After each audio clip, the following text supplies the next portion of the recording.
நெல்லை மாவட்டம் வள்ளியூரில் பைக்கில் ஆபத்தான முறையில் சாகசம் செய்யும் இளைஞர்களால் வாகன ஓட்டிகள் அச்சமடைந்து வருகின்றனர். அது தொடர்பான காட்சிகளை தற்போது பார்க்கலாம்.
இது குறித்த கூடுதல் விவரங்களை செய்தியாளர் ருக்மணியிடம் கேட்கலாம்.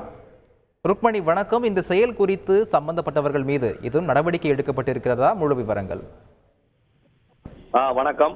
நெல்லை மாவட்டம் வள்ளியூர் பகுதிகளில் சாதிய உணர்வை தூண்டும் வகையில் பைக்கில் ஆபத்தான முறையில் சாகசம் செய்து அதை வீடியோ எடுத்து பல்வேறு ஆபத்தான வாசகங்களுடன் கூடிய பாடல்களையும் ஒளிபரப்பி இன்ஸ்டாகிராமில் பதிவிட்டு வருகின்றனர். அதுவும் குறிப்பாக வள்ளியூர் பகுதியைச் சேர்ந்த இளைஞர்கள் சில பொதுமக்களுக்கு உயிருக்கும் அச்சம் ஏற்படுத்தும் வகையில் 4 வழிச்சாலை பகுதிகளில் தங்களது மோட்டார் பைக்குகளில் வீர சாகசங்கள் செய்து வீலிங் செய்து அதனை ஆபத்தான முறையில் வீடியோவில் பதிவிட்டு அந்த பாடல்களும் ஒளிபரப்பி வருகின்றனர். நெல்லை மாவட்டத்தில் சாதிய படுகொலை தொடர்ந்து நடைபெற்று வரும் இந்த சூழ்நிலையில் இளைஞர்கள் இது போன்ற வீடியோக்களை எடுத்து சமூக வலைதளங்களில் வெளியிட்டு வருவது மிகவும் ஆபத்தானதாகும். இது குறித்து போலீசார் உரிய விசாரணை மேற்கொண்டு வருகின்றனர். விவரங்களை வழங்கியதற்கு நன்றி ருக்மணி. செய்திகளை உடனுக்குடன் தெரிந்து கொள்ள உடனே சப்ஸ்கிரைப் பண்ணுங்க.